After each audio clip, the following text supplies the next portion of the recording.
Alright, hello there. My name is Sammy, and welcome back to another episode in my Stream Theory playthrough of Costume Quest 2, where I will be playing the game live while also providing analysis and commentary as I go. So, it's going to get my bearings back here. It's been just a few days since I played the game last, but of course we're continuing right where we left off. I think maybe I have a lot of candy right now. Maybe I want to go find that shady character and sell some stuff.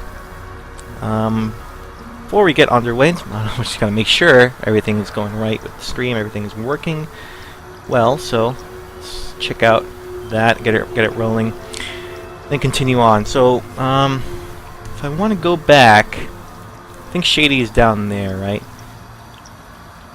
What would be the best way to head back down? I actually also did not fully explore that bottom area anyway, so I think it's worthwhile probably to head back there if I can. And then I can also explore that area as well. Oh, there's another fountain over here.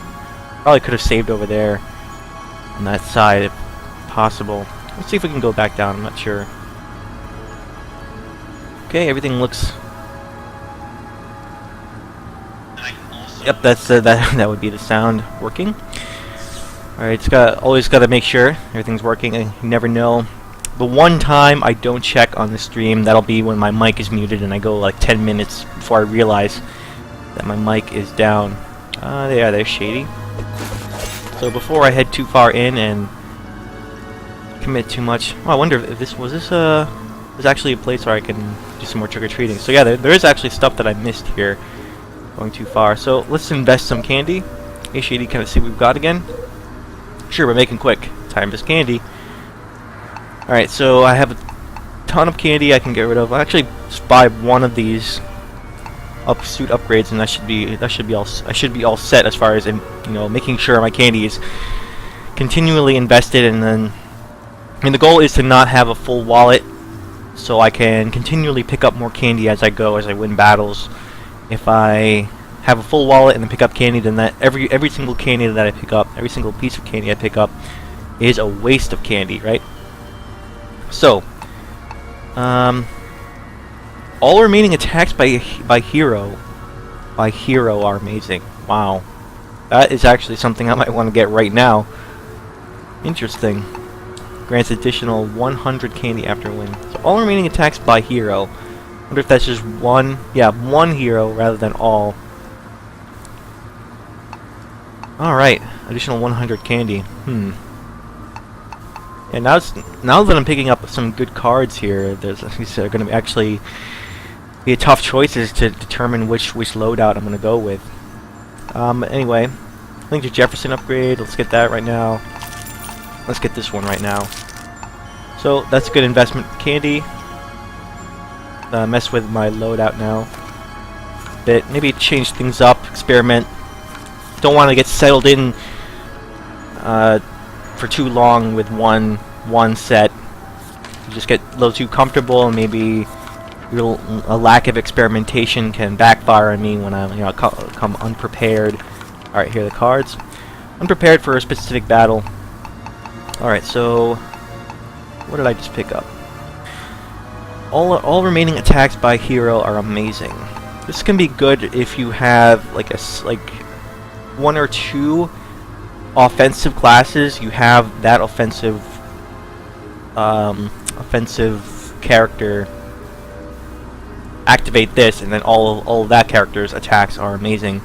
You don't necessarily need an amazing for, say, a defensive or a healer type of class, because even an amazing with their attacks won't necessarily translate to damage, or that much more damage. So maybe this is even better than a Splorts, for example. Even though Splorts, I think the advantage of Splorts is you can get amazings more consistently with all of your characters. This one is an automatic amazing. An automatic amazing without having to do timings for a single character. It might even be stronger. So at this point, do I even care about candy? Maybe I can even, you know, switch this out for snickets. Because I've been pretty much all set as far as candy, and I haven't really used the snickets all that often. So maybe just making sure I get as much damage as possible, get those amazings in, is better than a double candy reward. I don't know. Try it. Let's try it for a while. Let's have Splorts and this moron's card loadout for now. Yeah, I don't know. I think that's just fine. And then Jelly Breaks is great for resetting those. If I have like multiple tough battles in a row, so I can activate those cards in one battle, and then if I encounter another big baddie, I can use Jelly Breaks and reset those cards and then do them again. I don't have to wait for the cooldown. Alright, so maybe I do want to explore this area a bit more. I can't go past here. That's the extent of this area. I actually didn't go too far this way. I went straight in here, which is where I've been exploring for most of the last part. Oh, here's another. Here are more houses that I could have gone to. That's basically what I missed. Oh, and here's another save point as well. And this leads to that area there, right?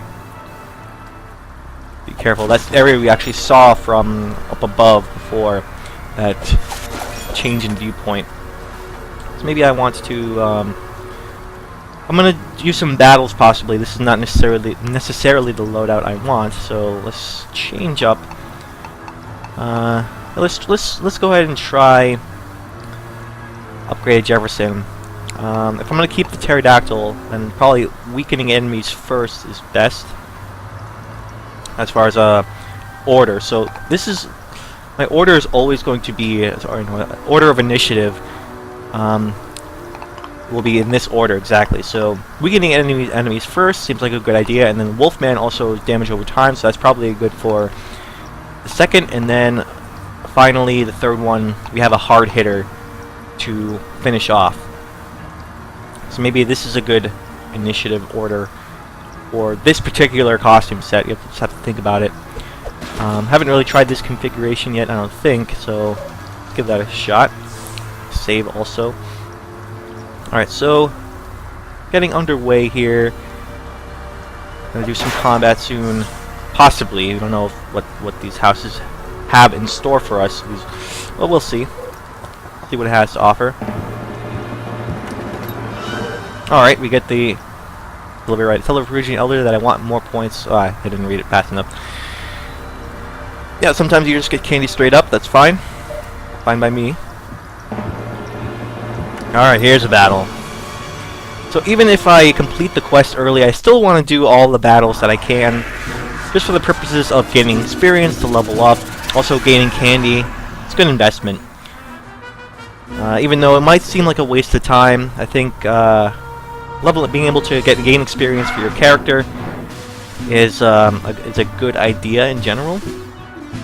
So I do every battle that I can, unless there's like infinitely spawning enemies, and then at a certain point I just stop. Don't necessarily need to. Who do I want to kill first? Probably this dude. I don't know. Let's do a super on him right now.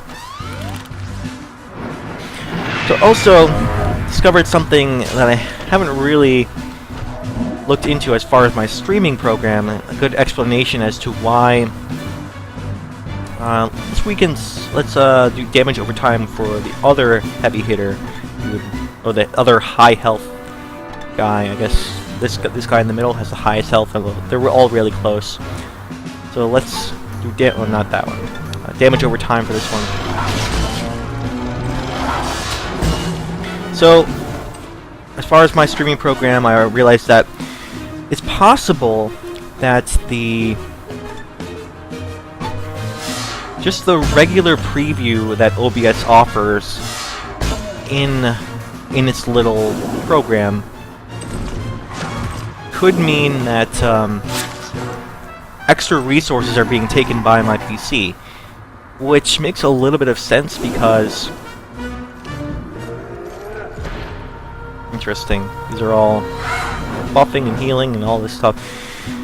Which makes kind of sense as an explanation as to why my stream will cut out sometimes with OBS, because my the old program that I use, GeForce Experience, didn't have that preview window that constantly encoding video in the program that shows you just a little preview of what your stream looks like at any given time. Didn't have that, so there was no overhead from my system being, as far as resources being diverted to making that preview happen. So I want to focus on just one dude. Let's do that.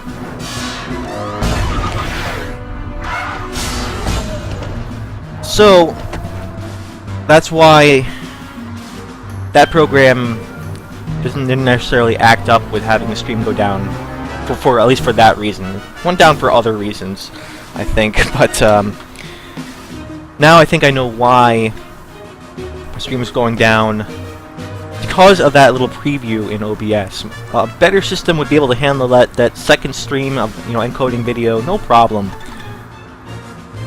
Let's want to finish this guy off, or just start doing damage over time for another dude. Maybe that's a good idea. But my system, because it has like an older CPU, I do have to be concerned about squeezing as much performance out of it as possible, so that even that little extra preview of my stream added enough overhead, sucking out resources from the stream and rendering the game, that it would cause the stream to go down. So I'm not going to mess with the settings too much right now, but I have disabled that preview, so it should end up making a slightly better experience, less likely to go down. Maybe later I'll experiment with pushing the resolution back up to 1080p. I've been wondering why I couldn't have a 1080p stream until now. I think I found the reason, essentially. What does that have to do with the game? Nothing at all, but because I am streaming it, that is an important important consideration that I have to make. All these buffs and spells. That's an interesting counterbalance, I think. Another observation on the combat is that you can't counter spells; they automatically hit. Just like with Jefferson's on fire here, that was due to a spell. Let's work on this dude, I guess. So you can only counter physical attacks and block physical attacks. And if enemies only did those physical attacks, then you can get to a point where you're not taking damage from enemies whatsoever. If you're that good, if you're good at telling them which character the enemies are going to attack, then they can get to a point where you are never taking damage from them. So I guess the balance to that are spells from the enemies that can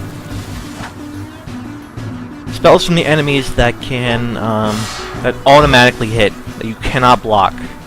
However, spells don't do quite as much damage. I guess that's another part of the balancing. Because they automatically hit, they're mostly centered around effects like fire, damage over time, rather than pure damage. So I guess it would be crazy if they had a pure offensive damage, a spell that you couldn't block. That would be a little too difficult. Not sure if that would be balanced at all.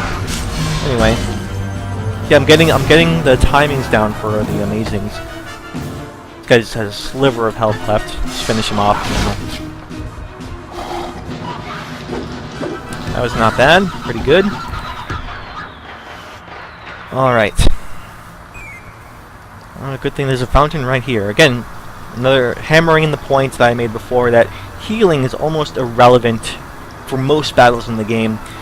And you'd only want a healer in the case that you know you're going to go against the boss battle, a really prolonged battle.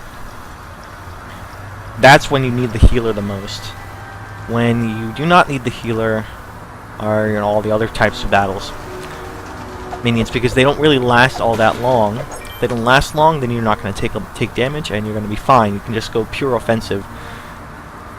Pure offensive is a good idea anyway, because the shorter the battles are, the faster you can knock out the opponents, the faster battles will go, and the less damage you'll take.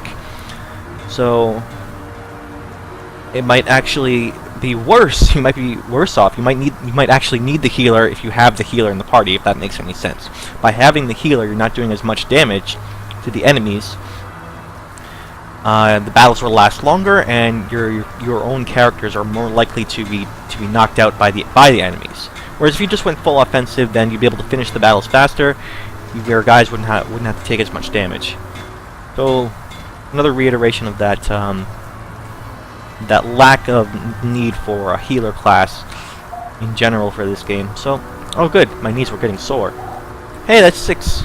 Been a long game of hide and seek. We finally finished that battle. Hey, you found all of us. You're good. Here's your prize. Alright, what was that? Candy pail upgrade. Oh, candy pail upgrade. Nice. So that means we can carry more candy with us on our person without having to keep going back to the dealer and investing that candy. Really nice. So, while I'm here, I guess I might as well continue exploring this area and see what it's all about, talking to these characters. Alright, here we're seeing a little example of a bad camera angle.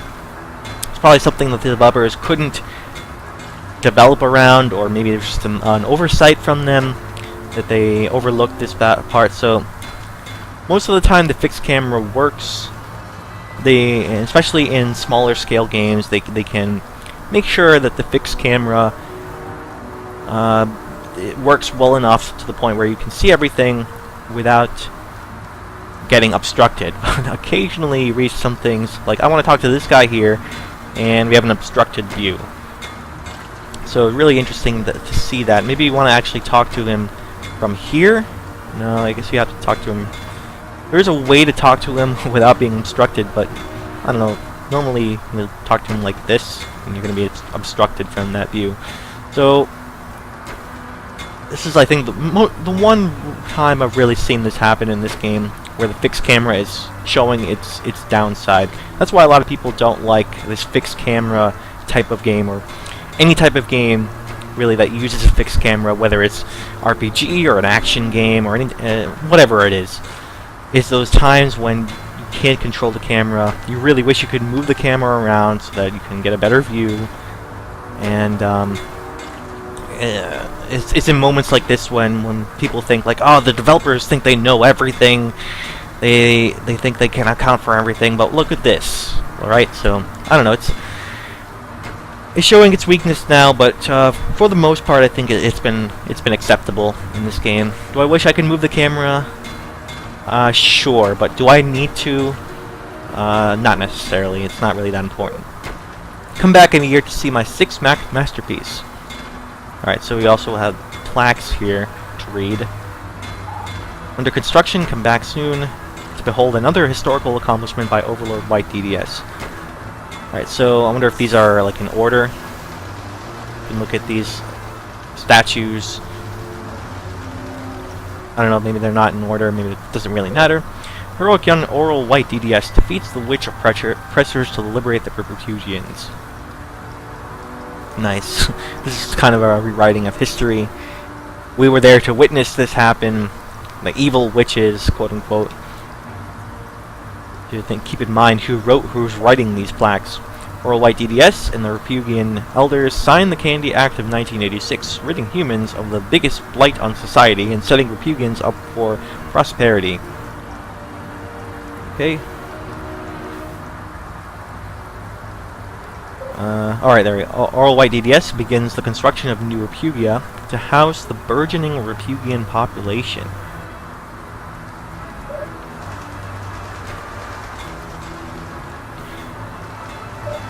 Generation later, Overlord White DDS makes good on his promise. Repugians are more prosperous now than any previous point in their history. Overlord White DDS completes his vision of making the world a dental utopia for humans. Nice. So, interesting rewriting of history there to make him look good. Of course, when you control what information is presented to people, you can rewrite anything you want and present past events in any way you want. We're the only ones who can see through this. Of course, we know with all the speakeasies that not all the refugians are living in a utopia. Of course, all the humans are also basically enslaved, or whatever. They're second-class citizens, except for Oral White, their overlord. Let's see. In general, in terms of exhibits like these, sometimes games will offer these types of exhibit-based information dumps or exposition dumps. As far as doing exposition, this is an pretty okay way of doing it, because one thing, they're totally optional. You don't have to go up to these and learn the information, and if you're interested, if you're so inclined, then you can opt to read these things and learn more about the backstory of the game, exposition, through these exhibits. As far as I think it's a good way of making the exposition sort of interactive, putting the exposition in the control of the player, making it optional. Don't hinge the story on that exposition being forced on the player. So, because of those reasons, that's why I like whenever games do this sort of exhibit-based exposition dumps. Now, is it necessarily the best way to do it? Perhaps not, just because they can be just like dumps of text. Very simple way of doing it, but because it's interactive, makes it all right. Sort of compromise way of delivering that exposition to you in an interactive form. Other games that I've seen do this, I mean, there have been many of them. Something like, off the top of my head, I remember Max Payne 2 had a great sort of, I'm not sure what to call it, but more like a theme park amusement place where you go through exhibits and learn about things, and you also do that. Let's see, there was one in BioShock 2, there was one in BioShock Infinite, there was one in Lara Croft or Tomb Raider Legend. There have been plenty of them that offer this sort of backstory on various things. Some of them are important exposition, some of them are just for fun. But all in all, they provide information. They give you something to do in an interactive way. Some of them are also not text-based like this game. They're audio-based, which are even better because they're voice-acted. You don't have to read text. You can just listen to it, continue moving about. But this game, because it has no voice acting, they have to go with text. It's a text-based game as far as dialogue. Anyway, no more discussion of that. Let's keep talking to these kids, because all this stuff is true. Why would they go to all this trouble to make it up? This is boring. I think I want to be like Grandfather White when I grow up. I should have brought my sketchbook. This is cool. I like it when Duncan talks about farts. It smells funny here. I don't like it. I bet I could catch a pigeon. Oh my gosh, they should call this place Snoozeville. Teacher has paid good candy to spout these lies. Use your noodle. Now, can't you see I'm orating? Alright. Basically, we saw everything there is to see here. Learned a bit of stuff. Most of this area is, I guess, purely optional. You don't have to talk to any of these folks here in the course of just doing your quests, solving any puzzles. The only thing we really saw was the hide and seek kid here to finish our quest with that. But there's also the save point here. Besides that, this area is meant purely as a sort of informational way. Learn a little bit of backstory and how the dentist has twisted history to make himself look good and to justify his rule. Also, just presents a nice environment, interesting looking environment. Adds a little bit of world building As far as that, I think we're all set in that area. We can move on. Go back this way. I don't know if there's more stuff over here. I think there was. But not beyond here. This is blocked off. There's only this house here, and then I can go back up to the top, the rooftops. As far as this is the only thing I have left to do in this street level area. And head back. Alright, let's see what's going on here. Maybe some combat or just a straight up delivery. Alright, combat it is.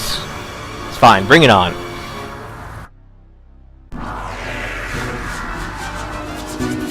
So another thing I've been thinking about since the last stream was we're still in the future, and we've been in the future, stuck in the future for quite some time. And I wonder, it's making me think that this game isn't about as much about time traveling as I previously thought. Like I thought we would be, going back and forth between various time periods, many different times throughout the game. But now we have been in a big chunk in the future here over the last several sessions of playing the game, of several parts.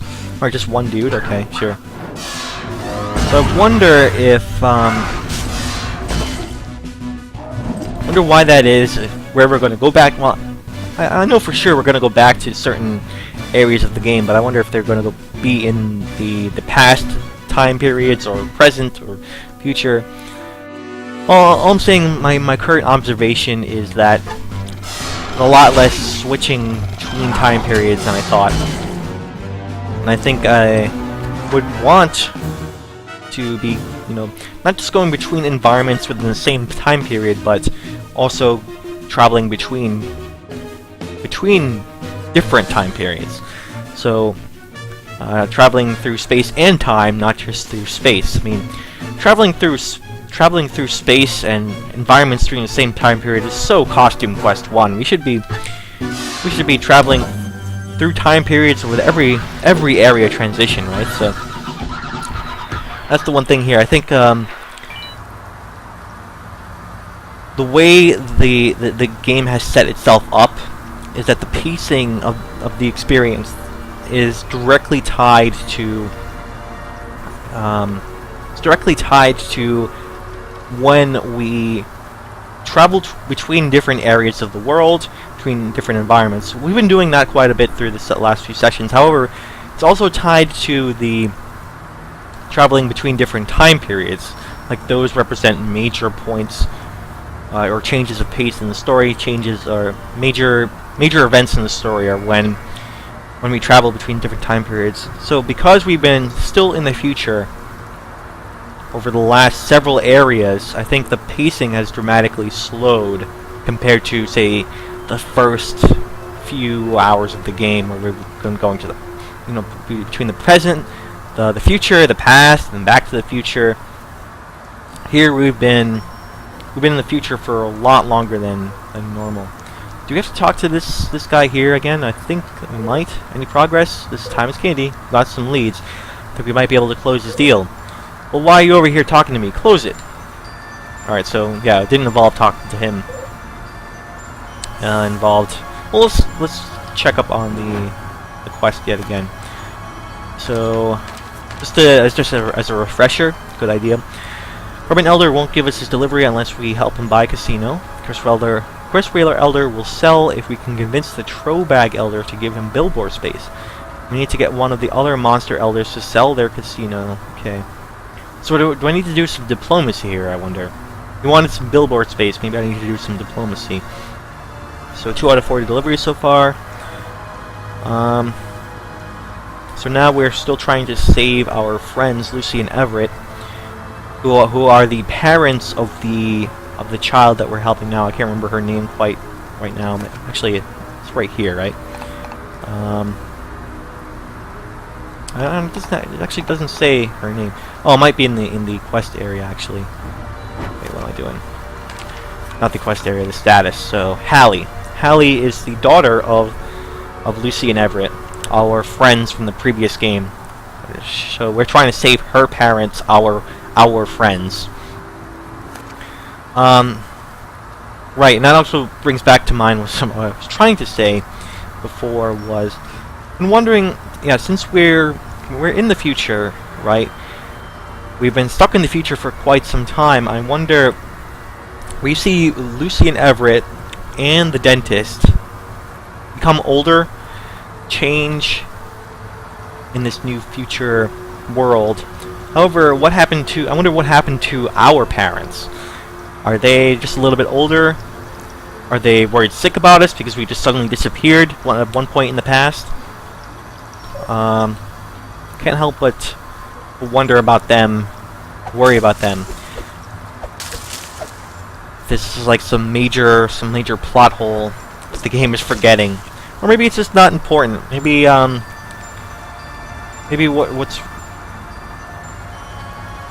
maybe it's because we're gonna head back to the past eventually that we don't actually have to worry about that. It's just a minor, temporary, you know, temporal problem that will be solved because we're going to be heading back to the past anyway. So to our parents, we only disappeared maybe for a few moments, and they were none the wiser. But it could also, depending on how time works in this Double Fine game, how they define time travel, sometimes they make it so that if we're in the future now, then that means from the time that we left from the past to the future, we were essentially out of that time, out of that space. We didn't exist. And if that's the case, then our parents must be worried sick because we just suddenly disappeared. Probably they think that we're dead right now. But in any case, with this lighthearted tone of this game, it's probably not a question that they even want to address. And probably just go for the safer sort of answer, in that we are just going to be heading back in time anyway, and they'll never know the difference. Just like in the beginning of this game, when we came back from our previous adventure, they were none the wiser. Yeah, okay, that makes sense. That just goes to show that for a simple experience like this, like, there can be over-analysis of particular story plot holes like that. Then you just end up solving the problem your own way with your own logic. So yeah, we're probably just going to head back in time eventually, and the problem will be solved in any case.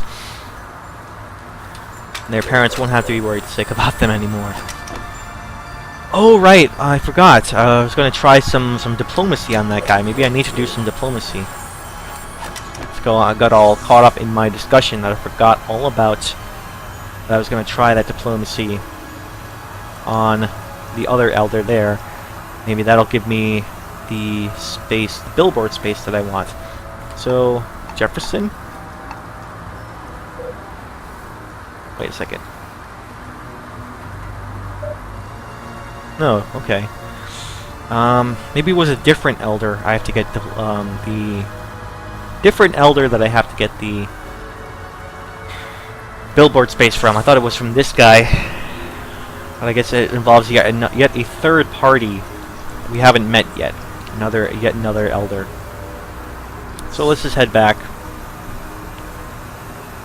I think that makes sense because we're gonna head over here. So, as far as over-analysis goes, you can argue that my entire stream theory series on any game is just constant over-analysis of a game. Why do you need to think so much about it? I think it's, even for lighthearted games for children, it's always important to analyze them, bring in theory, especially because, hey, you might actually learn something about the game, what it's doing, if it's doing anything negative or positive. There's never any reason not to analyze them. It's just, those sort of arguments are more of a way to avoid any discussion that might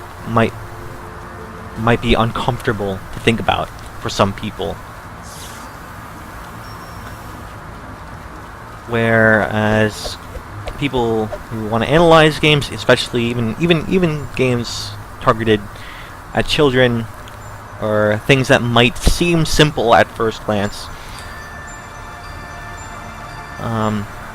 Bringing about any sort of analysis or discussion about them is not wasteful or hurtful necessarily. There's always something to learn about any sort of work of art.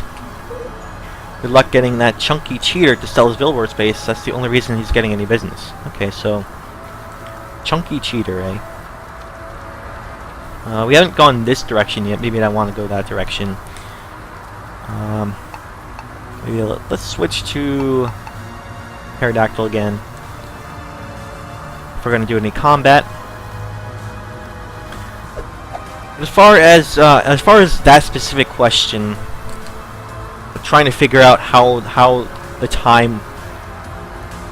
time works in this world. Maybe that's a little bit looking into it too much, and you're just not letting yourself enjoy the experience. It's just something that doesn't really come into play.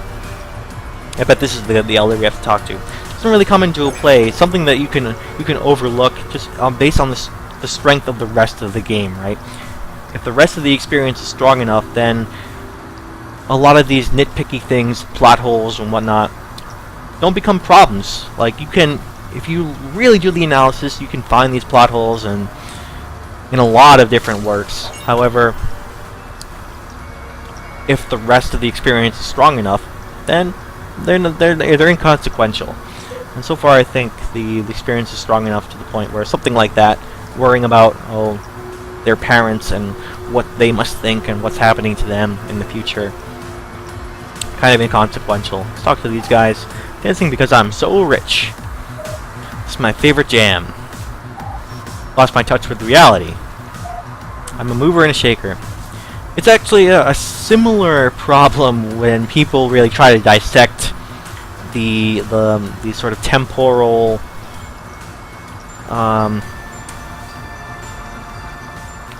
temporal.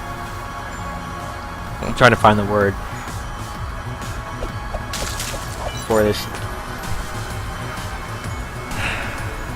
The temporal logic behind, say, a Back to the Future movie or Back to the Future 2. There are serious flaws with the way time works and how time is affected, or how things in the past affect characters in the future, vice versa, and how it's mostly motivated by plot and not even sort of actual scientific logic. But then, like, sometimes you enjoy the movie despite those flaws, and it's like, okay, yes, it has problems scientifically speaking surrounding its handling of time, and how cause and effect relationships work. But as long as the core experience, the story is served well, then the science behind that stuff doesn't necessarily have to work. It's one thing. It's a way in which the science can maybe get in the way of good storytelling. That's not to say Back to the Future or this game has perfect storytelling, but it's just like it's one example in which over-analysis can just get in the way of your enjoyment with an experience. That's not to say, like I said before, that's not to say analysis is never worthwhile, and it's not to say good analysis can't actually enhance your enjoyment or your understanding of a work. It's just like, I think in this scenario, asking about what their parents are thinking, where are they now, not necessarily relevant. Alright, so, wow, even humans have heard of Trobag Towers? My advertising is working. We're actually here to talk about that. We're here on behalf of the Crestwhaler Elder. You're obviously never done business with a Trobag. Always opens with some laughs. It's one of the 7 habits of highly effective Trobags. Oh, why did the chicken cross the road? You aren't going to tell me any jokes I haven't read in the tome of the Trobogs. Trobog, yeah, it is Trobogs. You have to find another way to make me laugh. Alright, so probably a costume situation. Now, which costume is associated with laughter? Probably the clown. Let's try it. Let's give it a shot. Ha ha ha! Now you've done it so many times it's funny again. Haven't laughed like that in a while. Thanks for that. Great introductory laugh. Now let's talk business. Crest Railer Elder wants to rent your billboard space. That nincompoop? Ha, he thinks he can steal my advertising ideas. I'm always 2 steps ahead of him. What a terrible business monster. Okay, I'll tell that bird brain I'll rent my billboard space to him if he pays for 10 years in advance. You'll do it? Great. He'll be very happy to hear that. You will at first, haha. Anyway, have him digitally sign this rental agreement. We'll automatically transnebulate the candy to my account. Alright. Making some progress here. There's also a way to explore over here, but I think we might as well get that quest done while we're nearby that area. Let's see what that's all about. Alright, I also don't want to be in this clown costume long term, especially if there are going to be any battles, so... Alright, managed to get that Trobog Elder to sell you his billboard space. You did? You would give up all that business?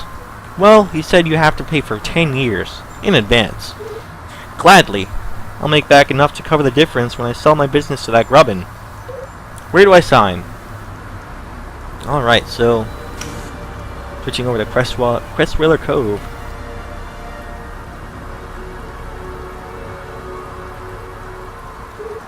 Haha, now my brand is worth crazy candy. Give me that grubbin contract so I can get rich. Wait a minute. What's this clause? I have to guarantee profit for 5 years or refund the difference? That's risky. Oh well, I've got that billboard for 10 years. What could go wrong?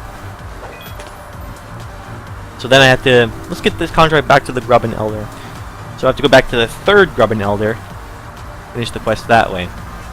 Alright, so now that he has his advertisement with his thing, he's getting business here. Lost touch with reality. I'm a mover and a shaker. Dancing because I'm so rich. Same guy. So these guys are gone now. Well, there's one dude there. This is my favorite jam. Selling advertising space to that bird brain might be my masterstroke. Well, he has lost some business apparently.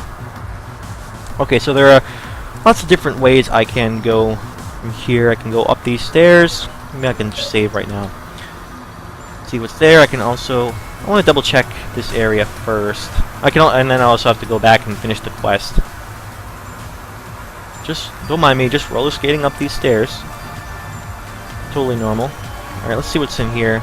I know I've been here before, just want to double check to see if I'm not missing anything. Okay, yeah, it's just a quick way back. No problem. Right. Now let's continue on, why don't we? And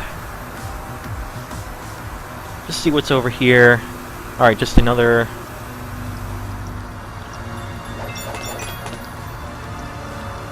Alright, there's also this area here, kind of a little secret. Wonder where this leads.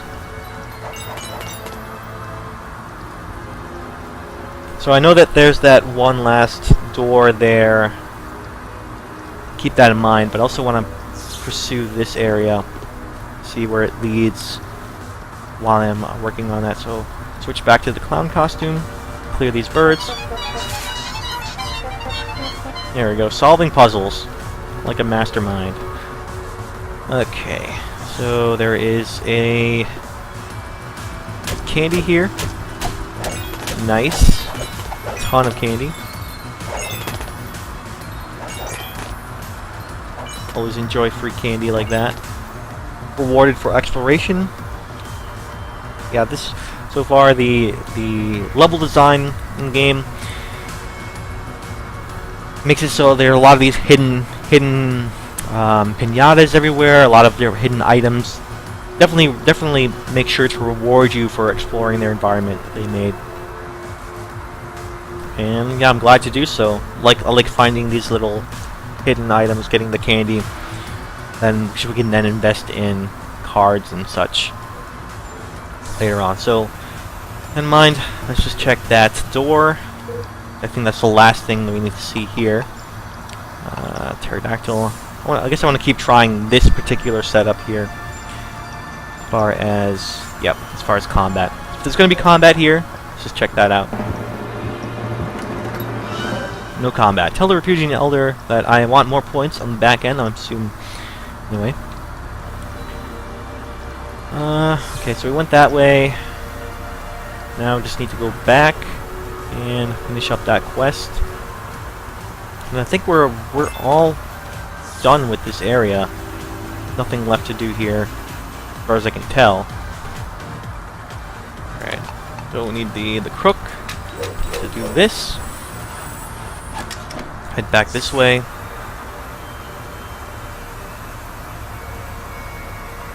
Making progress, slowly but surely. I'm actually I'm impressed with this area for sure, but quite ready to head on to the next one. Especially if that means I'm going to be heading back to a different time period. I would like a little change of pace. I think we're due for that. Like I said, the pacing, because we've been in the same time period for quite some time, for several parts of the game, that I'm ready to get to a different time period. I think, well, of course, when we save our friends, that's when the game will probably make a shift to a different time period. For now, finish this quest. Here's your signed contract. Everything looks in order. Here's your delivery as promised. Going to go from super rich to mega rich with this one signature. I even noticed that the bird is drawing more business with that new billboard. My timing couldn't be better. I am such an amazing business monster. Alright. Interesting. So now the business is going to go to the other one. What is this? That Trobog double-crossed me. No, I'm ruined. That's how I do business, suckers. That's the last one. Let's get this back to the Refugiarch Elder. That tricky Trobog is ruining my new business. Now I'm stuck with a lemon. Well, that's too bad, I guess. Not sure what we can do about that, but as far as our quest is concerned, we're done. So, just make sure there are no outstanding quests in this area here. Found all 4 deliveries. Head back to the Refugiarch Elder. Yeah, I think that's everything to do in this area. I don't think there are any... Are there any costumes that I'm still looking for? Complete. Now, there are some more costumes here, but not necessarily that I'm looking in this particular area. Everything I've already found. Okay, so let's go back to this default for now. I like this configuration so far. It's a good configuration. 1 to weaken, 1 to do damage over time, and 1 for just pure damage. So now we need to head back by going this way. And let's see, the key will go here. We don't need to do that yet. Alright, heading here. I think that's where our quest leads. And it took some doing, but we got all of your deliveries. Just in time. I served my last goozer a few minutes ago. Take good care of this key. If you get caught by Overlord White, you didn't get it from me. Your secret is safe.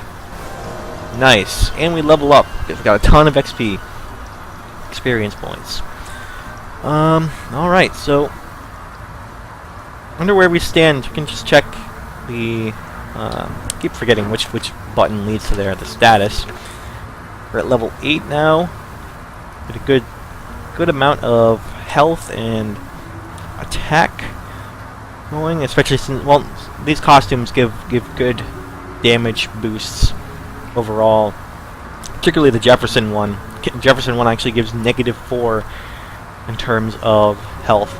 But it's interesting that each of our characters are essentially the same.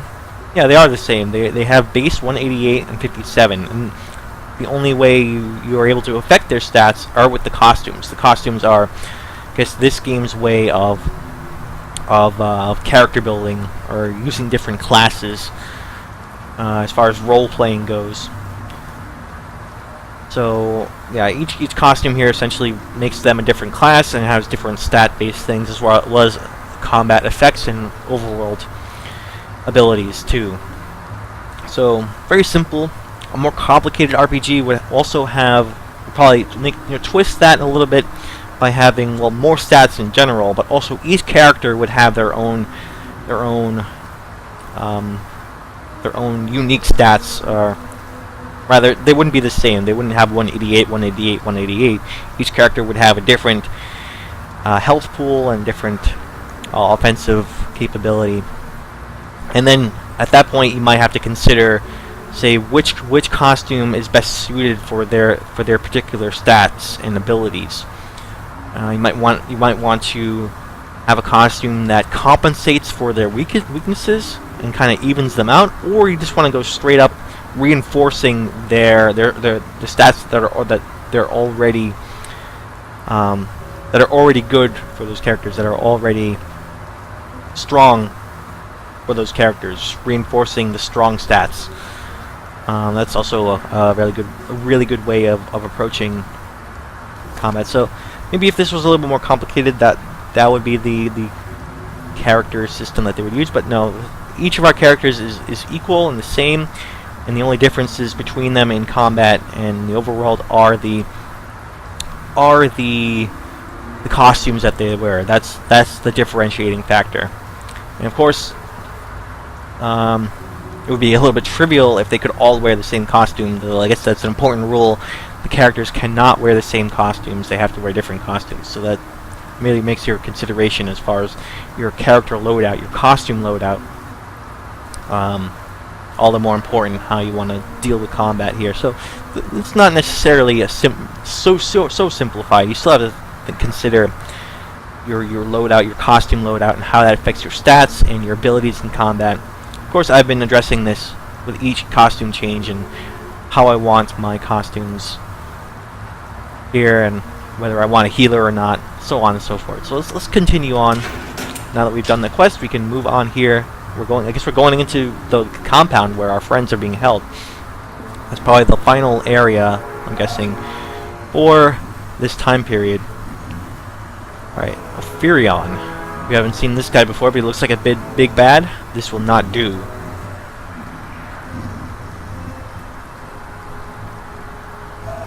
This will not do at all.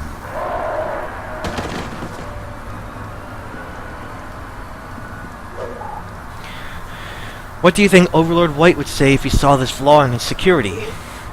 EDS... What did you say? Oh, I just meant, Overlord White hates it when we leave off the DTS. Are you saying that I don't know what Overlord White wants? Overlord White wants security. That's why he put me in charge. This place looks decidedly insecure.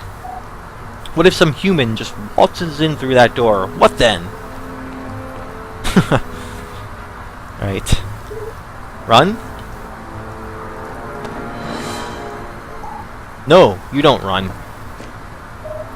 Oh, how fortuitous. Looks like I'll get to show you buffoons how to do an extraction. Oh, we're getting into some combat right now. Okay. Alright, sure. Let's do it. Looks like a boss battle. So we're gonna need to activate some cards here. Alright, so how about I can see why Overlord White banned costumes. You look ridiculous. I'm gonna smack you around a little and then throw you in a cell where you belong. 2,000 health points, wow. Prepare yourselves for an awesome display of my power. Who's next? You, I'm gonna scramble your eggs. Alright, so I just only did the counter there. But I guess the thing about this battle is he's projecting which of my characters he's going to attack, which is very useful because I have the counter ability now. And that's always been like the main weak point of the counter, is that you don't necessarily tell which character they're attacking. With this boss, he just says right out front which one he's going to attack. So this is a great way to use my counter. Anyway, do I want to weaken him up front or use a card? I think what I'm gonna do is, yeah, I'll definitely want to weaken him. Let's weaken him so that all of my other attacks will do a little bit more damage from here on out. Kind of want to get my cards moved, or get my cards underway, so let's get the cards going first. All remaining attacks by hero are amazing. Let's do sports for now. So for now, let's get the super out of the way, because then subsequent attacks can rebuild back to the super. It's always good to get the super done right up front. I love the little detail of they have glasses. Alright, who's next? Hey, Furball. Alright, Furball. I can prepare for the counter. There we go. Nice. Ouch! How did you break my armor? These are supposed to be impervious. Alright, so let's... As I said, let's get the super out of the way.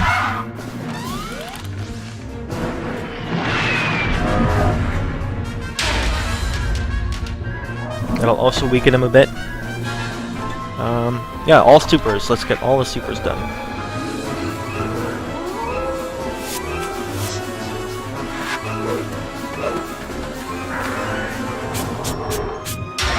It's a pretty cool one.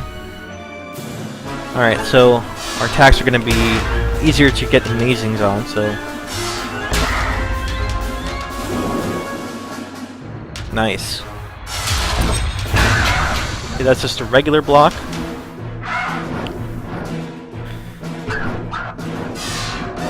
Yeah, he didn't tell me which one he's going to attack that time, so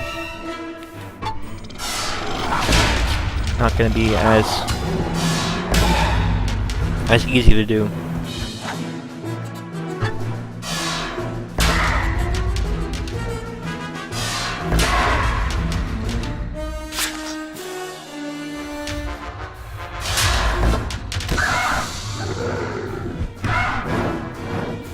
Alright, yeah, I guess it only worked for the first one.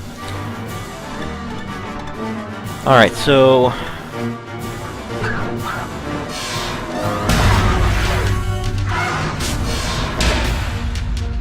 let's keep getting this done here. I think I might activate the other card for Jefferson. Although I don't necessarily need to right now. Let's just get his health down, see what happens.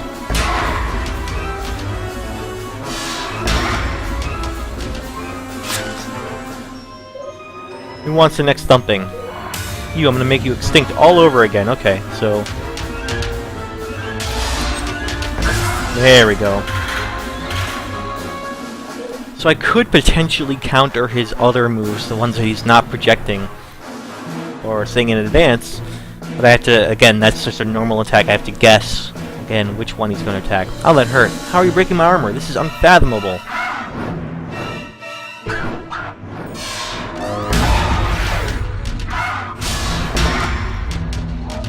Yeah, I think the splorts is already worn out. I think if you have it, you'll see the splorts in the corner there. It's hard to use the effect. It's back to normal timing, I think.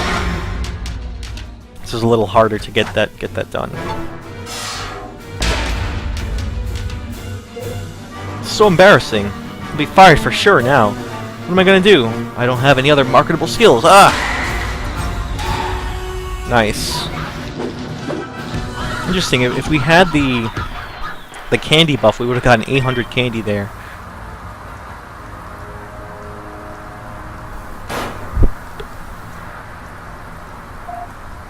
You buffoons!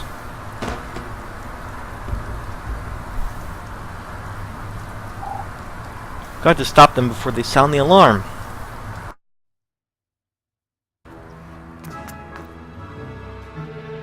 Oh, interesting. There are our friends.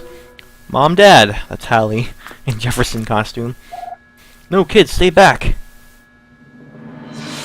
Oh. Oh no, we're trapped. Well, I guess that's it for us. You guys were our last hope.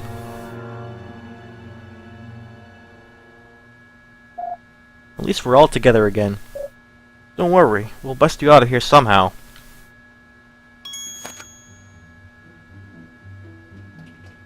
Alright, so we talk to these guys.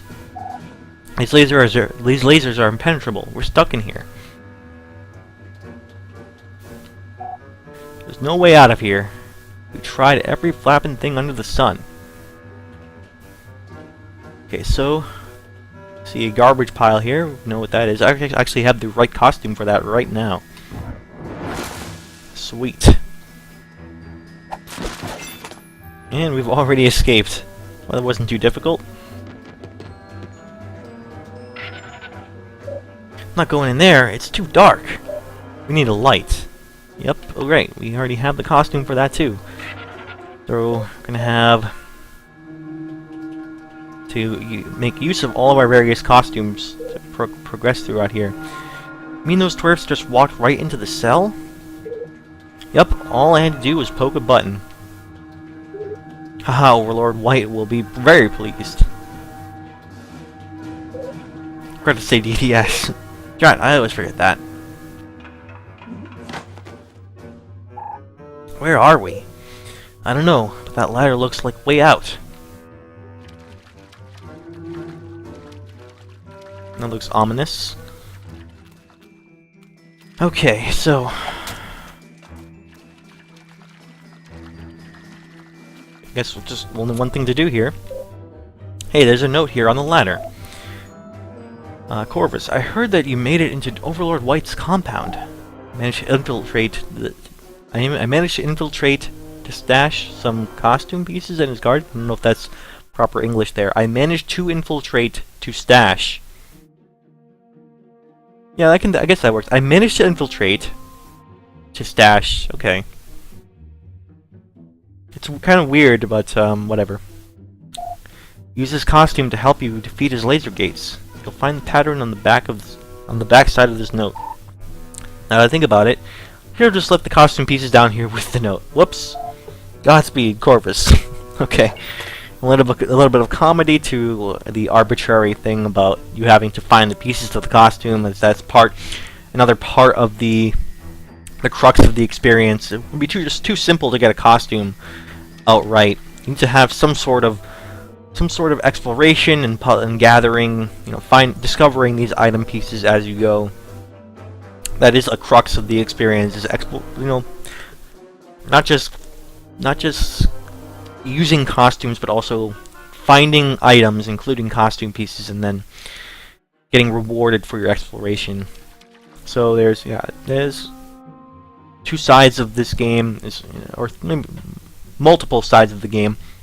One of them is exploring and finding items, getting resources by exploring.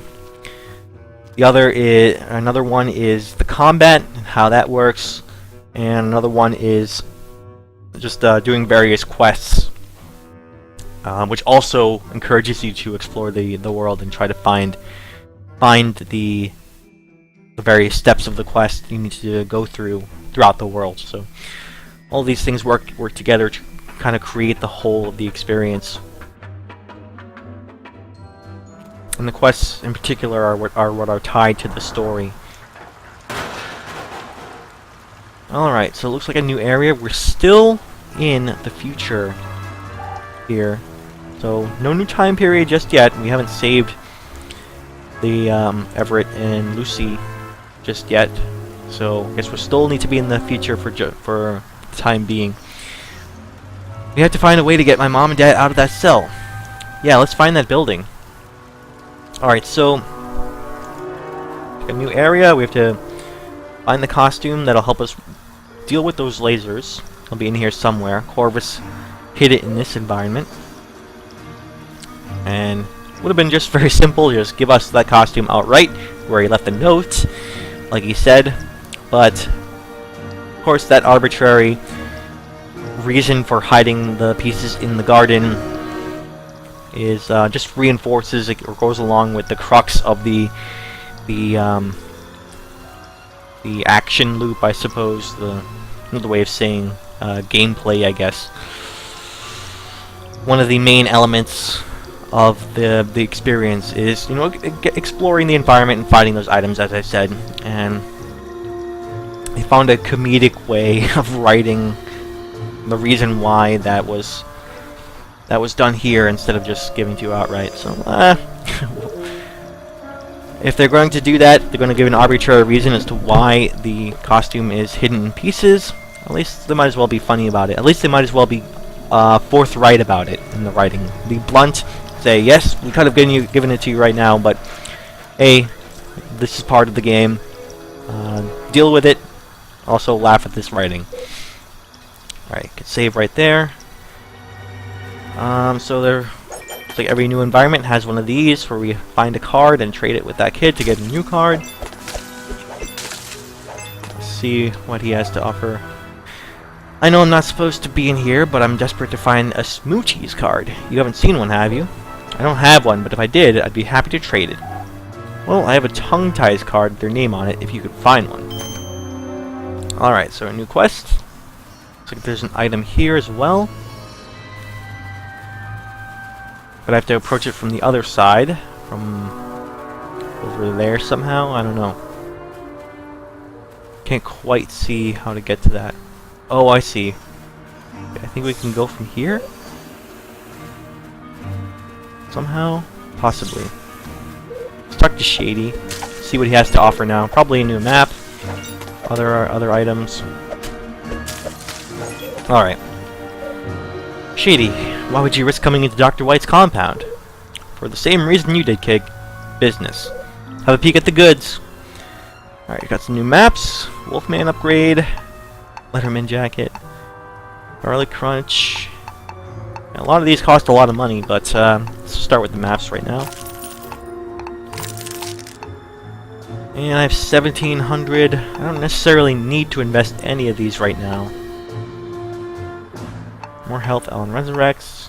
Splash and bleach onto the wizard costume for splash damage. Okay, that's weird. Auto resurrect next to your defeated hero with 50% health for current battle. Interesting. Grants additional 100 candy after win. Oh, that's right. I didn't buy that one. So I'm not going to buy anything right now. I will head back here and invest the candy when I am almost full up, just like I did last time. Alright, looks like a pile of leaves. Just blow it away.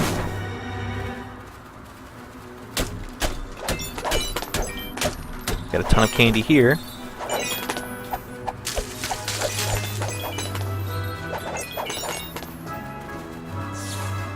Alright, so I'm thinking that this area will probably be the last one in this time period. All we have to do is assemble that costume and then save Lucy and Everett, and then the story will progress and we'll probably end up heading back to earlier environments. So, okay. You found me. We're trespassing illegally and hiding from the guards. Wanna play? Find all 6 trespassers, you get a prize. Alright, and yet another hide and seek quest. I wonder if this one will be as sprawling as that last one. But possibly not. Thinking that it'll just be in the dental compound. And again, I don't know how many areas in the dental compound there are. It could just be these 2, which means the kids will be all in this general vicinity. Still can't figure out how to get to this particular area. Maybe I have to get there from the top here.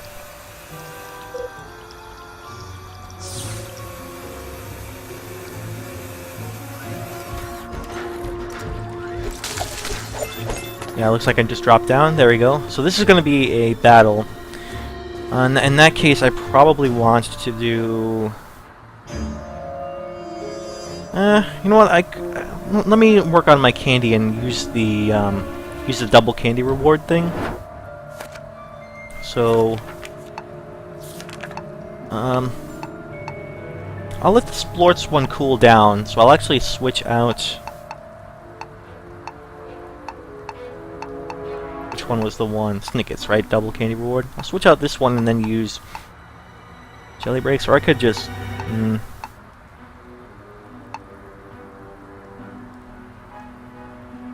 Morons will probably be enough, right?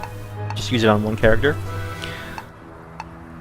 So in that case, I don't necessarily need jelly breaks Anyhow, if I'm not going to reset the cooldowns, I can use that later. But then, if I'm not resetting the cooldowns, and I don't need splorts either, so... You know what, maybe I'll switch out both splorts for this one and jelly breaks. I'll use that other one. I'll switch out another one, or maybe not, maybe just do nothing. That's what I have already. I don't know what else I could switch to.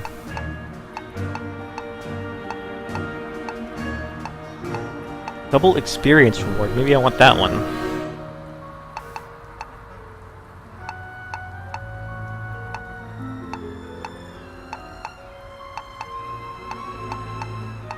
Yeah, let's do that one. Switch it out with the jelly breaks. Alright, let's get this battle underway. This is kind of a mini-boss type of battle, so it's a good idea. It's going to be a bigger battle with bigger rewards than the regular one, so let's get the double candy reward and double experience reward for this one. Probably good use. Oh, the nice new battlefield. We haven't seen a new battlefield for quite some time because we've been in the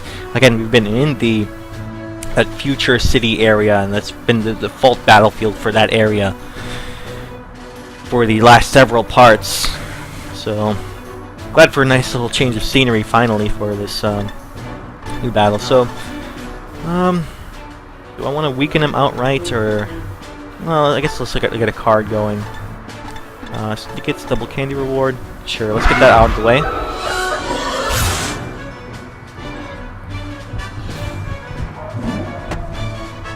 And I guess we start getting some lasting damage on him as well. So, I wanted to use the... Let's use the Morons card for the first time, and I want to make sure... If it's going to only affect Jefferson, then I want to make sure that it works for Jefferson, because he's the one with the most damage out of all my characters here, so... So we have Snickets and Morons. Ooh, I actually did not block that very well. Alright, so... Let's just get the... Okay, so does it just work for all characters then? I think so. Yeah, because now it's super easy. Yeah, everyone's getting amazing. It just worked for Jefferson here.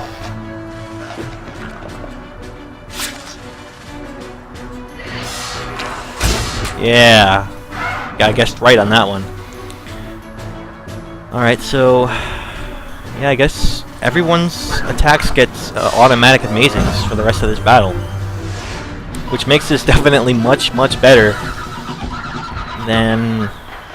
What was that other one called? Whatever it was. It doesn't... I thought the balance would be, like, that one's automatically amazing, but it only works for one guy, but apparently no, it just works for everybody. So yeah, definitely better than the other one. If that's the case, then... Oh, I forgot to do the double XP reward. Oh, never mind. Oh well. That's fine.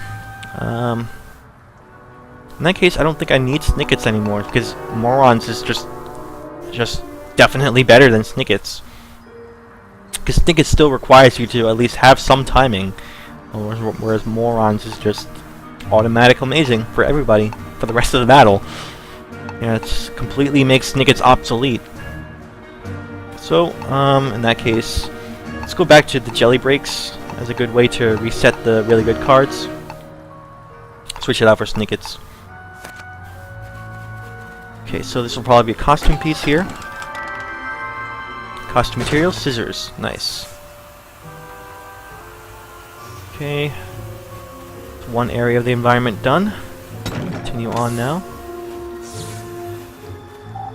Smoochies is what I'm looking for. Nope, still looking. Alright, so even with that big battle there, or the past few big battles, I still haven't needed a healer just because I've been able to finish those off fairly quickly. And my characters have not been taking a lot of damage in that regard, because we've been finishing them very quickly. Alright, looks like here's another one. This one's a little bit easier to find. Sheet. Okay, that's 2 out of 3. And here's the other one. Oh, this is actually the easiest costume to find yet. And we have tech cloth. Nice. New costume. Hey, I wonder if this costume will help us bust my mom and dad out. Let's go try. Oh, nice. Actually makes us invisible. In the overworld, at least. Interesting to see what it does for...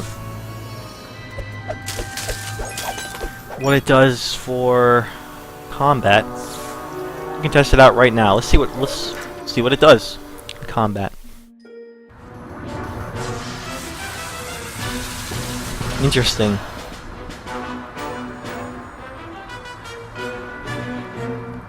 Actually, I should have probably read the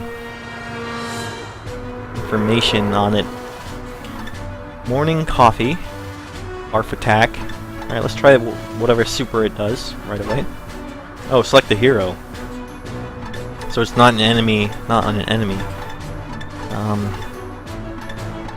Let's try it on Jefferson, I guess.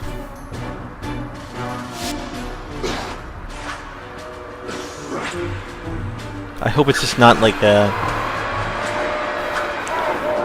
something for a status. I hope it's more of a buff attack. I should have read it. Oh, okay, it makes him invisible so that he can't be targeted. Actually, that's really interesting because that means it reduces my counter to only 2 of my dudes, right? Which makes my the possibility to counter enemy attacks to 50-50 rather than a 30%. If he's not going to be targeted anymore. Alright, so let's get a super done then.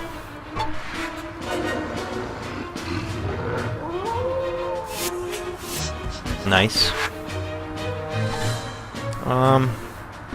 Do another super, I suppose. If we're not going to use our supers, then when are we going to use them? I think to save them all for boss battles. I mean, probably going to do enough combat to the point where. Okay, yep. Even with 50-50, still targeting the wrong person. I lost 50-50 both times. I picked the Wolfman. Oh well, let's do it. Let's see what the regular attack does. And not a whole lot of damage for sure.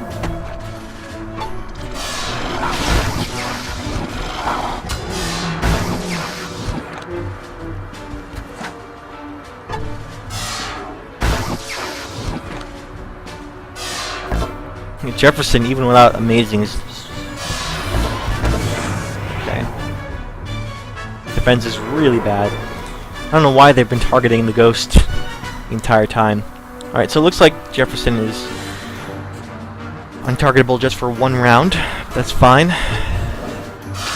It should be over pretty soon. There we go.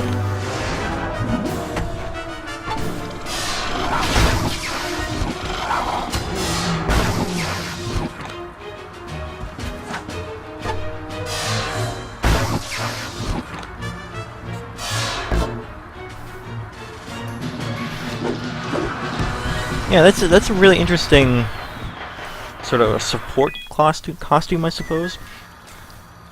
Not heavy in terms of attack or even defense, but being able to make it so that your character, or you're able to counter, can be really instrumental in destroying enemies. But all right, let's look at what it actually does. Plus 9%, plus 1%. Alright, so it's actually more of a defensive class. Not that much of attack, but yeah, if you can make it so that one of your characters is untargetable, then counter should make up for that costume's lack of offensive capability. Plus, your whatever character you manage to counter with doesn't take damage at all, so alright, yep, that's gonna keep respawning, so Don't necessarily want to activate that every single time.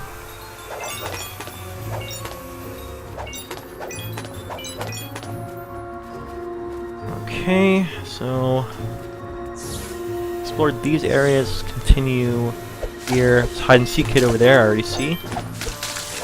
2 out of the 6. This beats having to floss all day in school. Alright, not bad. So, the clown costume.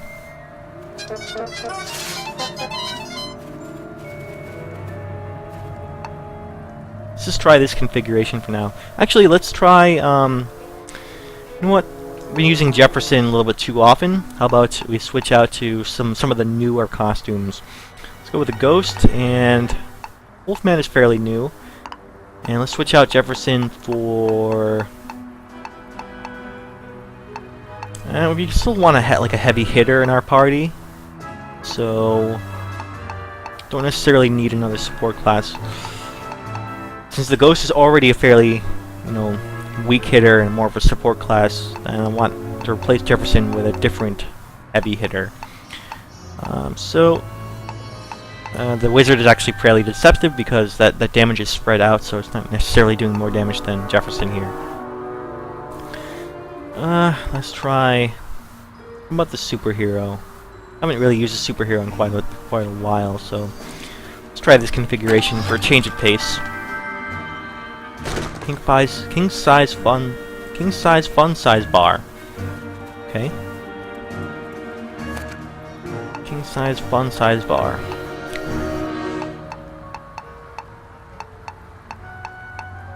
Let's see what that one is.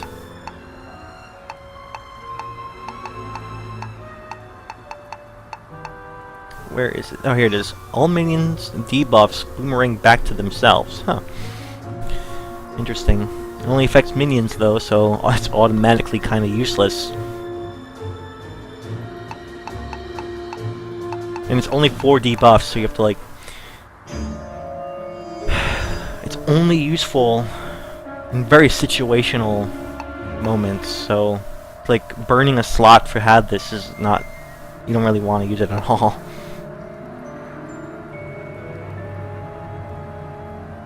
Okay. Continue on then.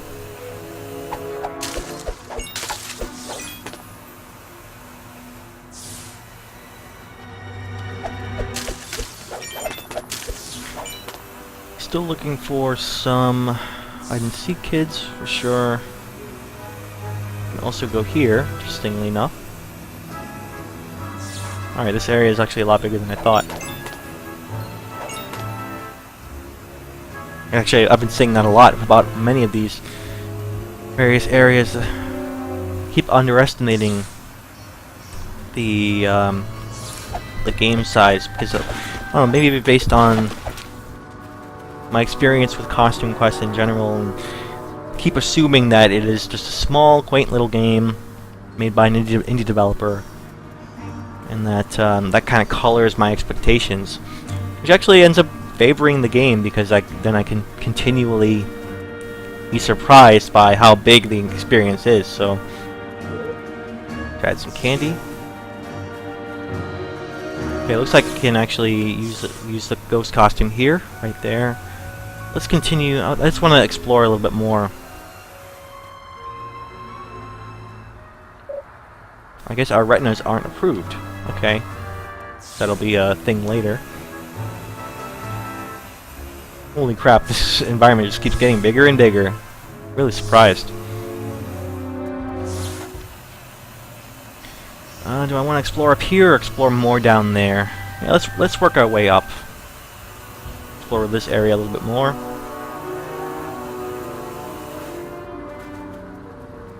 Private residence.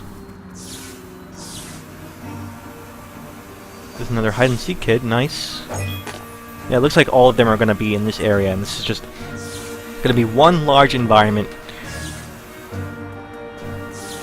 between this one and the prison area, where all of our quests will be located. Definitely a slight difference from the last few quests that we've been doing, where those quests have been kind of spread out over various smaller areas. This is going to be one of the larger areas. Research lab. I kind of just found this by accident, but okay, here's another hide and seek kid. How'd you find me? Were my teeth too white?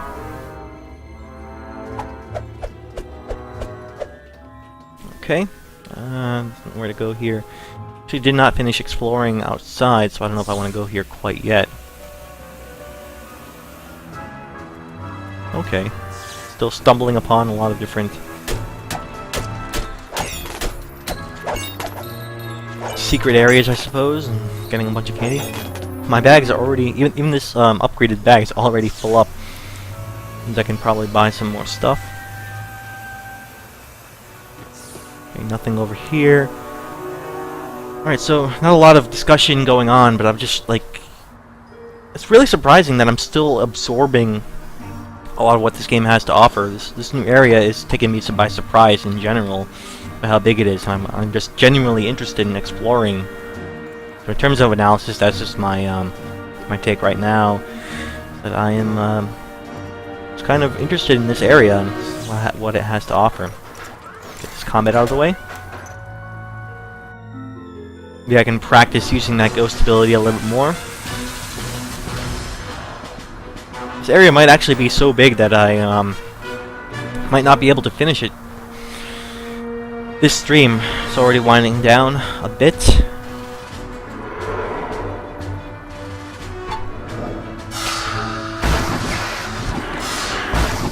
I gotta work on the timing for this new costume.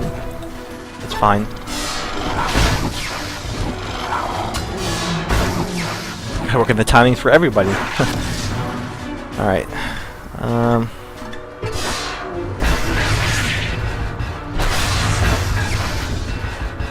Alright, so who's gonna get attacked first? I did a counter wrong. I guess the right person, but... Wow, okay. Okay, I guess I tried the... I actually wasted one. I guess the right person, but then I didn't counter correctly in time.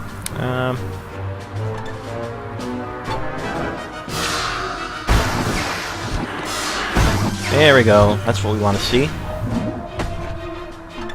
Actually, I want to kind of get the lasting damage to finish him off. So while I work on somebody else.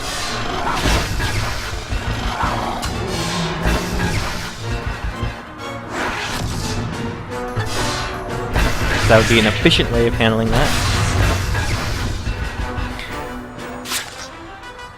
Scratched. Okay, so guessed wrong there.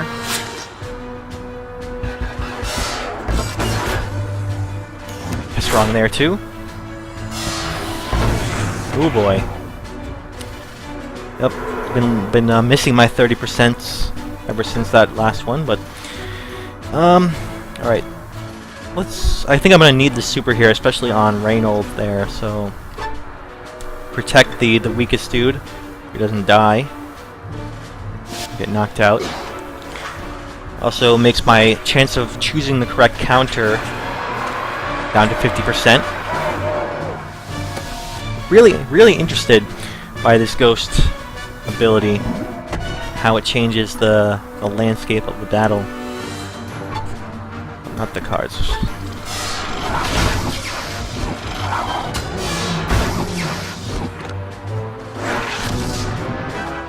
Alright, do I just want to finish one guy off? I think so. Guess that's been my main mistake here is... Oh, I thought he was untargetable. Huh. Okay, I have to look back into what the ability does. I thought it was... Yeah, I guess I just guessed wrong, completely wrong.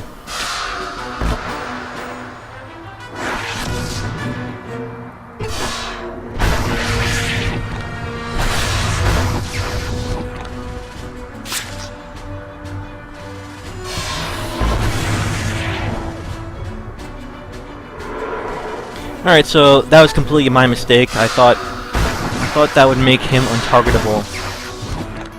I mean, that's kind of a logical conclusion, but I guess it's my fault for not doing the research on what the ability actually does.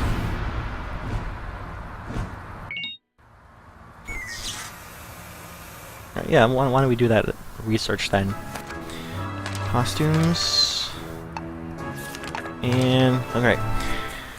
Focus defense, combat special, morning coffee. Give the gift of invisibility to a friend to reduce their damage. Okay, it only reduces damage, it does not make them untargetable. That drastically changes my opinion on the ghost costume. Kind of makes it almost what's the word? Useless to me. I don't know. Much less useful than I thought it would be. I think something like making a character untargetable from enemies for one round is much more useful, because for one round it makes the counter ability much more useful as well, and it also protects them from dying. But reducing damage, well, them still being targetable, yeah, that's almost like not even worthwhile to use. I mean, if I'm gonna have this, I might as well have a straight up healer in the party rather than someone who just reduces damage. Yeah, I don't know. Maybe this could be interesting in combination with like the with a specific setup, like maybe if you had a tank in your party, like if you're going to use the, what is it, if you're going to use the candy corn as a tank, you can't attack, and then you always choose the candy corn, and then you like use one of the creepy treats cards to make it so that character, the candy corn, has some sort of taunt to where all the enemy minions have to attack that character, or the candy corn. Then that could be some interesting combination of using a really strong tank that takes basically no damage. I don't know. Off the top of my head, that seems like a way I could use this costume. But for my more offensive tendencies, to go more offense rather than defense, I think I'm just not going to use this costume at all. It was a nice, interesting experiment, but it doesn't really fit the way I like to play the game. So I think I'm going to go back to the pterodactyl and the wolfman and the superhero. How about that? And let's go find one of those. We'll go back to a fountain here. Also, I should probably engage in combat with each one of these various roaming enemies at least once, because they all seem to drop. They all seem to drop, or have the possibility of dropping unique cards. So, like, I don't think I battled this guy yet. Or this guy. Maybe I have battled this guy. I don't know. But we're looking for a card as part of a quest, so I definitely want to battle each overworld enemy at least one time to see if we can find that card.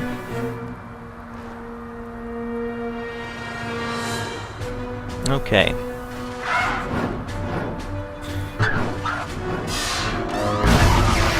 And still can't get the timing consistent on the amazings.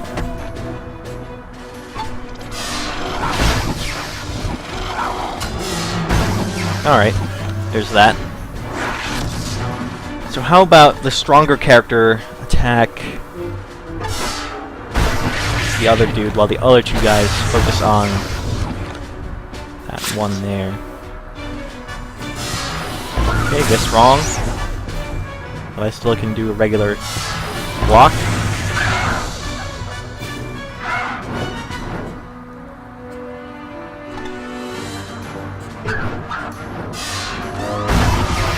Man, I don't know why I'm not getting the timings right. Seems like I'm trying to time it right when the circle hits the other circle. Doesn't quite seem to work.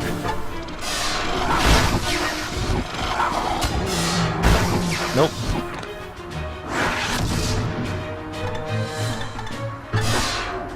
There we go. Seemed to work there.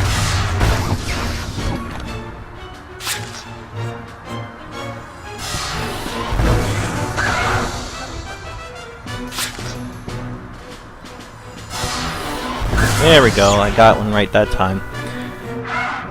Interesting to note that countering doesn't seem to completely reduce damage, but it does reduce some damage while diverting damage back at the other enemy. Yeah, it's still worthwhile to do if you can pull it off for sure. Alright, let's finish off that guy then.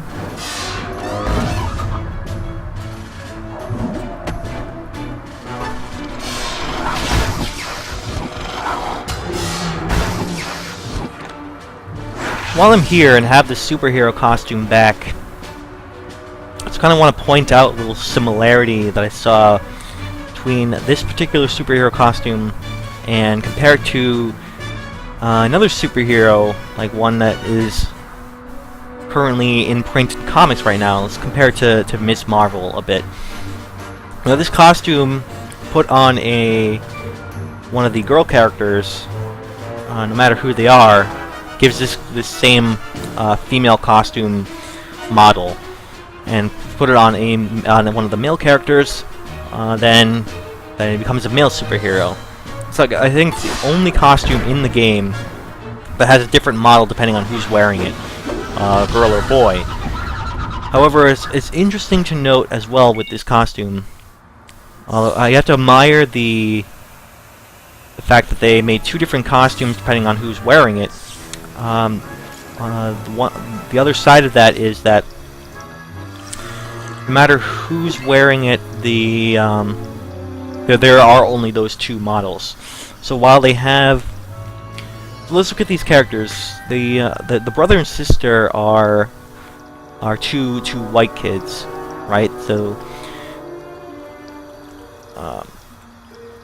those have been our main characters for the first and second game. They're just, two white kids, a girl and a boy.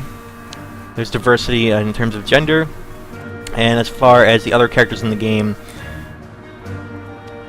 you could say all four of the characters are main characters, even if they're not the ones that you're controlling. So you can only control Wren or Reynold, a girl or boy, two white kids. But Double Fine has been good enough to include diversity of characters, racial diversity, not just gender diversity, by having the two other party members be, non-white. That's good on them. I mean, Lucy and Everett were both non-white characters, so great on Double Fine for doing that. And of course, Halley here being their child, also a minority character too, also not white. So still focus on diversity is still important to Double Fine, even in Costume Quest 2. However, if we look at that costume, Halley is wearing the superhero costume. She still becomes a white superhero. So there's another part of that downside of the fact that they couldn't make many different models of that costume depending on who's wearing it. They could only make a girl version and a guy version. They couldn't make they couldn't have it reflect racial diversity as well, which would have been the ideal. Or maybe there could have been a, I guess Halley would be half Asian, half black. You couldn't have a version of that costume for Halley specifically to reflect she could be a superhero too. But instead she becomes white superhero. Now, why do I compare that to... Is going to be a battle here? It is, okay. Compare that to Ms. Marvel. An important part of Ms. Marvel was that the main character there, Ms. Marvel herself, is a Pakistani and Muslim character. And when she first gains her abilities, and she has the ability to change her form, her physical form, and also change her size as well. And as part of that, she also has regenerative capabilities, kind of like Wolverine. She's able to heal. He has a healing factor. So she's able to change her shape and heal. As part of changing her shape, when she first gains this ability, and she becomes a sort of superhero. Let's get some super attacks in here. I think my reading of that character is when she first gains her ability, she doesn't become a superhero version of herself. She actually has to change into a different person, and she changes into one of her idols. She changes into the classic Ms. Marvel, or Carol Danvers, a white superhero. So she actually becomes, instead of being a Pakistani superhero, she at first has to transform into a white superhero. She has to transform into someone who is not herself, Carol Danvers. Who at the time, Carol Danvers, she became Captain Marvel. She's no longer Ms. Marvel. So the important thing about that is that I think classically we've used superheroes as white people. They are just a non-marginalized race, a more considered the dominant race, the race with social power.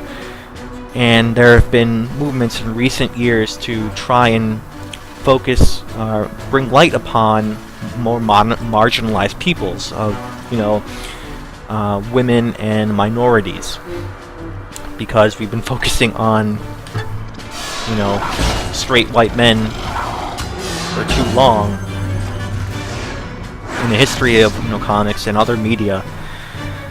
So the important thing there is that, okay, yes, Ms. Marvel does turn into a white hero, but I think that's because that's a commentary on the classic hero. She couldn't believe herself that she could become a superhero, and it took time for her to accept herself as a superhero and then be able to retain her own form, her own image as a Pakistani superhero.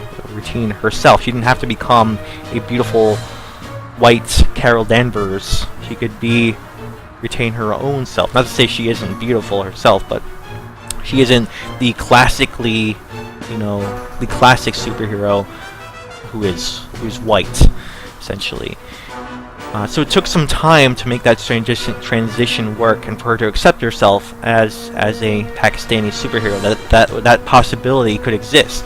And now, she doesn't turn into Carol Danvers anymore when she transforms. When she takes on that superhero form, she is herself. She is Kamala Khan. That's her name. Kamala Khan. That's her real name.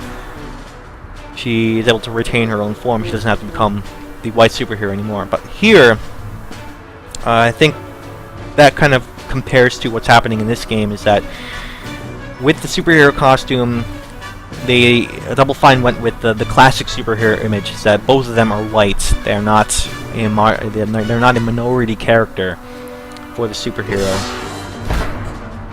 Apologize for not continuing the combat as I discuss this. I should at least be battling here while I continue to discuss. I shouldn't be pausing. It's my mistake. Apologize for that. Just keep going here. Now I think the most straightforward explanation as to why there's only 2 models of that particular costume is something I've discussed before, that Double Fine just didn't have the resources to create various different models for every single person who might wear that costume. It would take a lot of time. But I think maybe they went with gender diversity with that costume. Maybe they could have also went for racial diversity too for some of these costumes, particularly the superhero. Like maybe the male costume could have been a black guy. Maybe the female version of that costume could have been maybe just a white girl or a white woman, or it could have been some other race. So they could make sure they're reinforcing how important racial diversity is for the costumes, as well as gender diversity. They could have just done away with the white version of that superhero altogether. I don't know, maybe that would bring up other problems that I'm not foreseeing, but that's just a general consideration, a possible solution. Alright, we're down to just one dude. Fine by me.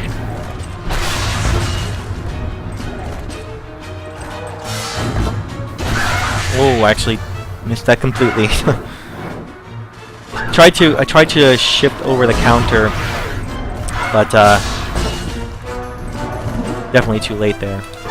That's okay. Battle's gonna be done soon anyway. Now, I'm sure if Double Fine, developers at Double Fine, were to hear my discussion on that, they'd probably agree wholeheartedly, because they've been very public. The developers there, Tim Schafer, the head honcho at Double Fine, has been very public about being inclusive to genders and races and sexual orientations, to just try and get away from the standard, straight white male or standard character, be more inclusive. So they probably, I think they would agree with me with what I'm saying, and they're ultimately like, okay, yeah, you're right, maybe we should have included more gender diversity in terms of the costumes rather than just in the characters. Ultimately it came down to, they probably say, ultimately came down to resources. We didn't have enough resources to build as many, all these various costumes.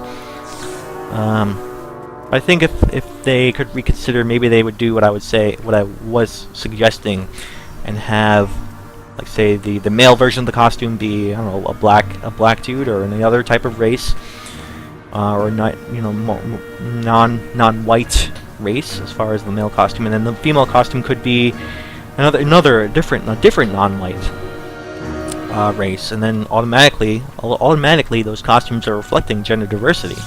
You don't have to. The point is that is to question the fact that the white character has to be the default. Why is the white character the default? And when you break that down, you realize that no, the default isn't a white. Default race of a character or costume, like a superhero costume, doesn't necessarily have to be white. There's no reason at all.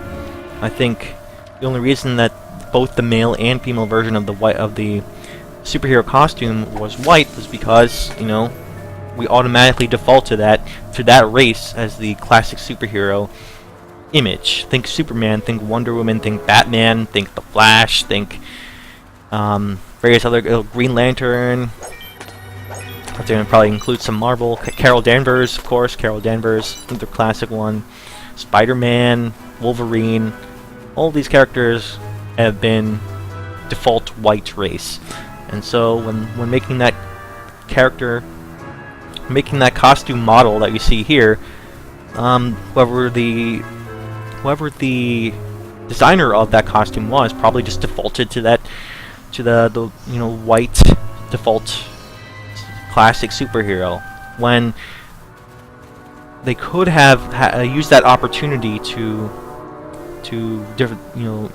question that default. Say, well, that choice of race is just completely arbitrary, and we can choose whatever race we want. And it would then go in line with Double Fine's general tendency to reflect diversity. So I don't know. It just didn't happen. Didn't happen with this particular costume. Interesting observation. Does it destroy my enjoyment of the game? Of course not. I still love this game. I think there's just one little oversight that I'm pointing out here, just because it came in mind and reminded me of how Ms. Marvel, that her acceptance of herself as a superhero, how she had to see herself as a white person in order to be a superhero first, and then she had to realize that no, she doesn't have to be someone else. She can be herself and be a superhero at the same time, and that's what's important. That's an important lesson to learn. Important lesson for everyone to learn. All right, that's 4 out of 6 kids. Is this a new area here, or is that eyeballs are deceiving me? All right, I think actually on that note, a lot of discussion at the back half here, and very stumbling through the combat here, but I think that's alright. We're getting some pretty good topics down pat here discussed, and I think I can do the rest of this environment in the next part. It's a fairly big environment anyway, so it's going to take me a while regardless, so I think I will wind down the stream here, I'll save right here and call it right here, and continue on with this quest in the next part. And hopefully in the next part I also want to see a new time period. I don't want to be stuck in the future for so long. But in any case, with that, I'll say thank you very much for tuning in. If you did, you can catch up to the stream by watching the archives over on my YouTube channel, which is youtube.com/YamsterSam. You can also follow me on Twitter @YamsterSam. And of course, if you want to watch me live, once again, you can go over at my Twitch, which is twitch.tv/YamsterSam. So with that, I will bid you adieu, and I will see you in the next episode of this Stream Theory series of Costume Quest 2. See you later.